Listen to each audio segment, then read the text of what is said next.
Hello, and welcome to our Unit 502 Getting Started video. Unit 502 is developing, managing, and leading individuals and teams to achieve success.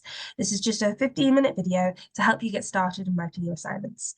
Now I'm going to hand over to James Willerton, who is one of our CMI tutors and knows the assignment inside out. Thanks, Charlotte.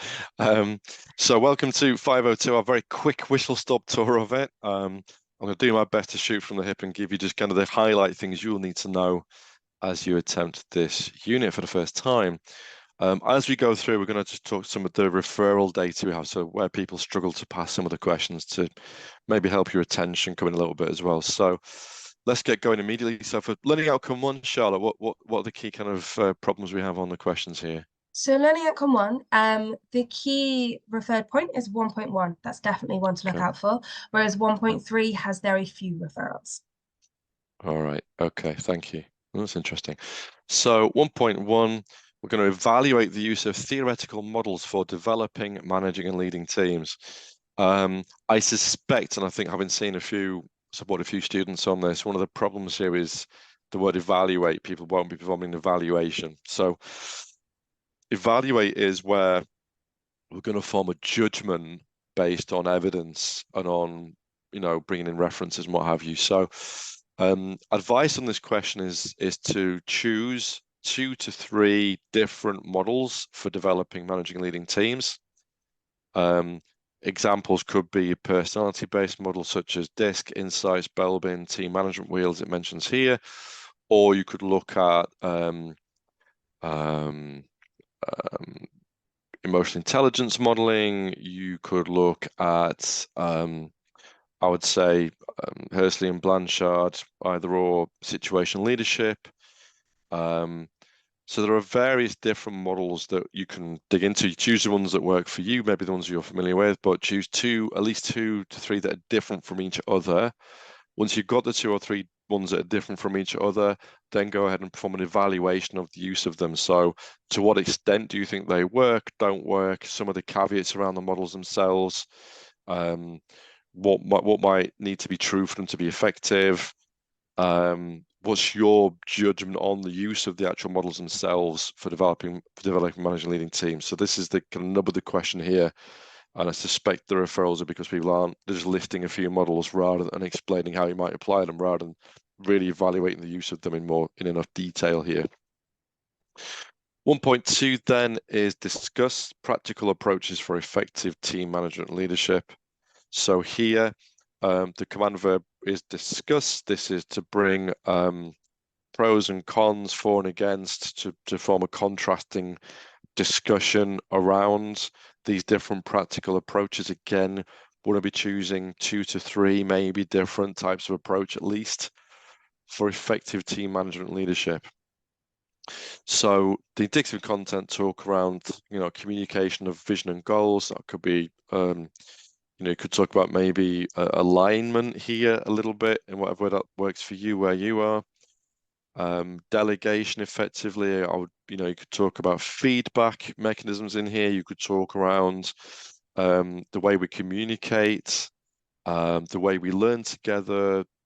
There's plenty of stuff you can talk around here, but just take 2, 3 maybe different types of practical approach here and perform a nice discussion on them.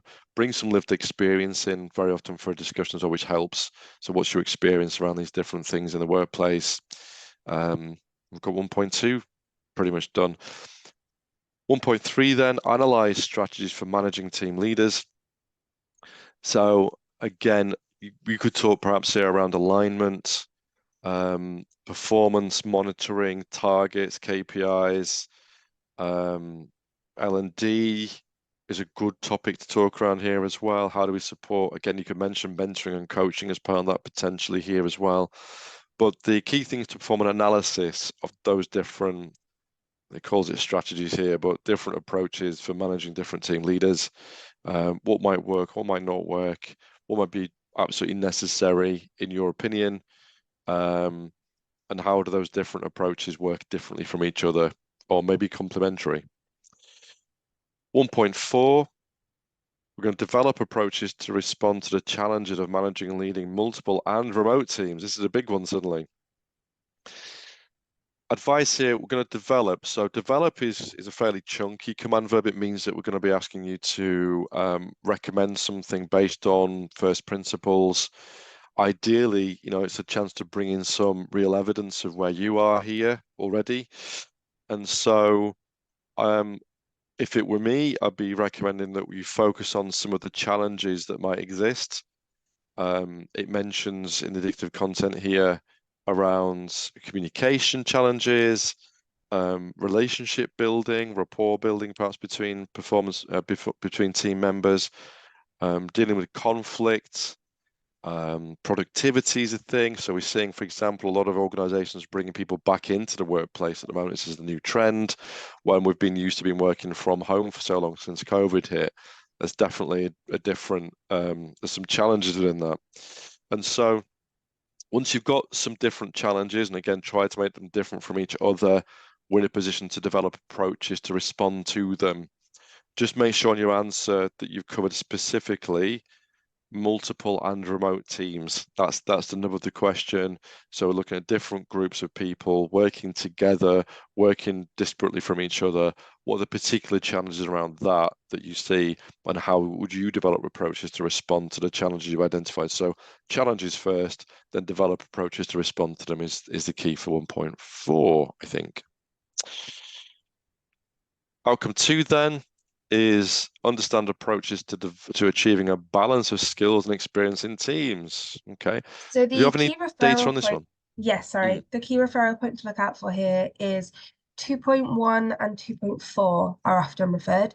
However, 2.3 is not. Okay, so it's 2.1 and 2.4, is it? Yeah, Yes. okay. So 2.1 is evaluate techniques for assessing current and future team capabilities and requirements. Wow, okay. So again, I'm going to probably refer back to what we said at 1.1, which is that word evaluate is probably the tripping line here. So it's important that you, again, form a reasoned opinion, a judgment based on the evidence here, not just list the different techniques. That's what we're looking for in your response. So identify what different techniques could be, but then perform an evaluation of the techniques is key. How do you think they work well? What might get in the way of them working well? What situations might they work better in than others? What might be some of the caveats and the conditions that need to exist around them for them to be effective? I think that's what we're looking at here for the evaluation. Again, try to bring in some external sources here if you can. Yeah, so there is a fair bit of potential working here. There shouldn't be any problems in content, in kind of volume of stuff to write about. It's just to focus it in a little bit. I think again, you could potentially look at skills matrix here, some kind of form of capability assessment, performance reviews. I think looking at future capabilities could be a little bit more tricky. Maybe that's looking at the organizational vision, values, strategies for the future. What might that mean in terms of the different skills? So if we're going to become, for example, a more technologically astute business, does that change the way that people need to be able to perform their job in the future? Does it mean that we need to recruit differently? What have you? So it's just trying to figure out, what different ways are there for that assessment of future and current team capabilities and requirements, and perform an evaluation of them. In your view, what do you think around them? What's effective, what's not, and how? And that's probably 2.1 done. 2.2, analyze a process for recruiting team members. So analyze here is again to take it apart and into its component areas and, done some narrative around that. It would make sense to use your own recruitment process here to analyze. If you have one, hopefully you got access to one as a team leader or a senior manager. And so I think here it's kind of beginning to end. You might focus here potentially on the candidate experience through the whole process, as well as just what business needs in little dots as a project. A good analysis could include just picking some of those nodules and nodes apart a little bit. Do we have some weak points in it? maybe recommend a couple of improvements here or there along the way. It's not a full evaluation, but it is an analysis. So I think just to pick the different components apart, maybe look at a few weak links, maybe suggest a couple of improvements, I think would perform a nice response to this question here. 2.3 then, assess the factors which impact on the selection of learning and development activities for individual and teams. Okay, so factors again would lend itself to maybe 2, 3, 4 different factors which you think impacts the most on that selection of different activities here. Again, we're going to perform an assessment, not just lists. So this is to what extent you think those different factors are most important. You know, in what situations you think different factors might come into play the most. Budget will typically be one of those factors for sure for most of us. How much access do you have to those resources? But you could also link things in a little bit to, location of team members it mentions here. Compliance could be a factor for you. Learning styles and training needs. A big one here could be that to consider the real world stresses and strains put on the workforce. If we're all very busy running around like crazy hamster wheels, how does that culture, how does that behavioral norm affect the way that you might select learning and development activities? So they're going to be, willing to go in for a whole week residential if they're too panicked about their to-do list getting out of control in the background all the time? Maybe not. So that's a kind of factor that might impact on your selection of activities. And then you're going to perform an assessment on that. Well, could you change the paradigm, or could we start to reduce the busyness of people in order to unlock learning and development activities a little bit? Or could we actually start to focus on time management, prioritization, coaching and mentoring, process improvement stuff first in order to try to end of a wedge and allow us to do more stuff downstream of that? That's more of an assessment rather than just listing the different factors then. We're going to then examine the use of coaching and mentoring models to support team development. So here, it kind of leads on from 2.3 a little bit, because one of your learning and development activities, you might say, would readily be coaching and mentoring.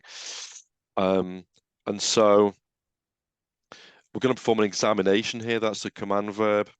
And it's looking at you to consider different coaching and mentoring models in that support of team development. So it's necessary to use more than one. Maybe 2 to 3 is enough here. The problem with this is that many of the models are more similar than different. So, for example, GROW from Whitmore is very, very similar to OSCAR from Gilbert and Whittleworth. It's just different acronyms for a very, very similar thing. Usually, most of the models are broken down into phases of figuring out a current state, figuring out a future desired state, and unpacking how to move from here to there with some commitment to action and some review. That's pretty much all the models out there. But what I'd like, for this one, you're asked to bring in a couple of accepted models, examine the use of them, and how you think that they can support that team development effectively, and maybe a little bit differently, depending on the model. So that's the main thing with 2.4. Was that a high referral, Charlotte, did you say, or a low one? Yeah, that was quite a high referral rate, Was that it one. quite a high one? Okay. Yeah, so it's trying to figure out, I guess, to some extent, what you think some of the different benefits are, why we do it, so it mentions here around, skills development, but also try to, it says mentions embedding culture, personal support, performance improvement, career development, retention, engagement, empowerment. You could talk about attraction as well, maybe there as well, because it's more likely that somebody would join your team or your organization if they're going to be supported better, you might argue. Definitely a team that's involved in facing change, I think, would benefit from coaching practice, sharing good practice, helping problem solve together. There's a lot of different applications of it to support team development, you might say. But yeah, the key thing is to base that examination on a couple of different coaching models to try to bring that into play. And again, if you can bring some lived experience into this answer, I think that might help it a little bit. Learning outcome 3, then, what's the referral data on this one, Charlotte, please?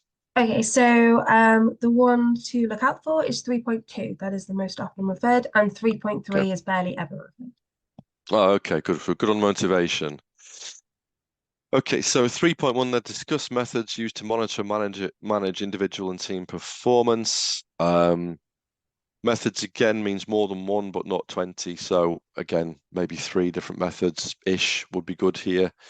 You could talk about setting SMART objectives, KPI, scorecards. What I would do here, I think, just looking back up here. Yeah.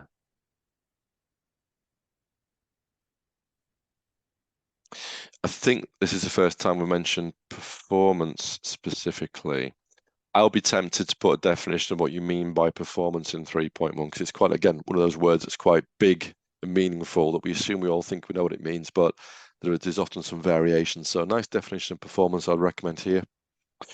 What we're going to do is then look at different methods. You could talk about, again, 360 feedback, disciplinary procedures. There's lots of stuff to potentially discuss here. Again, you're going to bring in, though, some pros and cons of those methods. Discussion means to try and contrast around them, not just list them. Again, this is a key thing. And look at how some of them work and don't work. So, for example, if you talk around, KPIs, that's a common thing. You might talk a little bit around some of the pros and cons of using them. For example, are they top down, or do we discuss with the person what they think they can do and we calibrate our targets through that method, or a combination of both? Do KPIs work if you just magically make up some high numbers of people and say, off you go, you need to hit these figures without any support even? So it's just to discuss those methods to make sure that that monitoring and managing is effective for individuals and for teams. Again, don't forget when you come around your answer here. 3.2, then evaluate good practice for enabling and supporting high performing teams. So you've already defined performance, so we should be at the races with what high performance means here. I think the reason this is referred against that word evaluate, where we're going to perform the reasoned judgment based on evidence. So this is really for you to have a judgment on what you think best practice, good practices for enabling and supporting at high performance in teams. Again, I'll bring in some other, referral points, some data, and some lived experience as part of your answer here, perhaps. It's hard, again, not to talk about training, coaching, and mentoring, I think, in the response here. Incentives, recognition, praise, psychological safety. Again, you could talk around some of the methods from Lencioni's 5 Dysfunctions of Teams, I think, here, 3.2.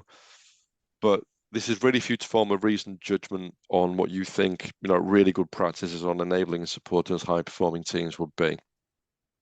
3.3 then looks like you mostly have good compliance on this one, but analyze motivational techniques used to create high-performing teams. So here, the key is, again, to look at 2, 3, 4 different motivational techniques, analyze those techniques in order that, frame that against creating those high-performing teams. So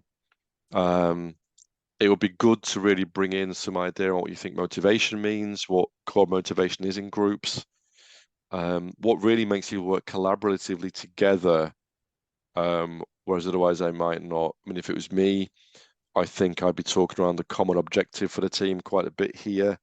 Feedback, safety. You might look at the things as part of your analysis which undermine motivation in teams, so that you can then look at the flip side of that coin too as part of your analysis, I think, again. And that should be a good start for Unit 502, I think. Brilliant. Thank you very Anything else much, I've missed, James. Charlotte? What would you say your 3 golden rules for assignment writing are? So the rules would be to make any definitions, scan the question. If there's any word in there which you think could be disagreeable with different people, like I mentioned, performance, then you go ahead and make a definition of it. It's a good place to start as well. If you've got like a blank page, you're not too sure to start with the definition. Then you're going to make sure you meet the command verb. It looks like from this one that our issues are probably more around that word evaluation. So be really funny what evaluation is before you address this assignment in particular, and make sure that in your response you've performed an evaluation. That's key. And then use less is more. There's lots of instances of this. I've mentioned it to run through, but whenever it says methods or motivational techniques, it means more than one, but not 8. You don't have the word count for that many. So it's just choosing what you think is the right number to give your answer contrast and richness, and come at the thing from a couple of different angles, maybe. Brilliant. Thank you very much, James. Just a reminder for everyone, we have lots of tutorial support on offer. There's lots of documents available, and we are always here to help with any questions you might have. The email address, if you do have any questions, is cmi@impd.co.uk. We wish you luck and look forward to receiving your assignments. Thanks a lot.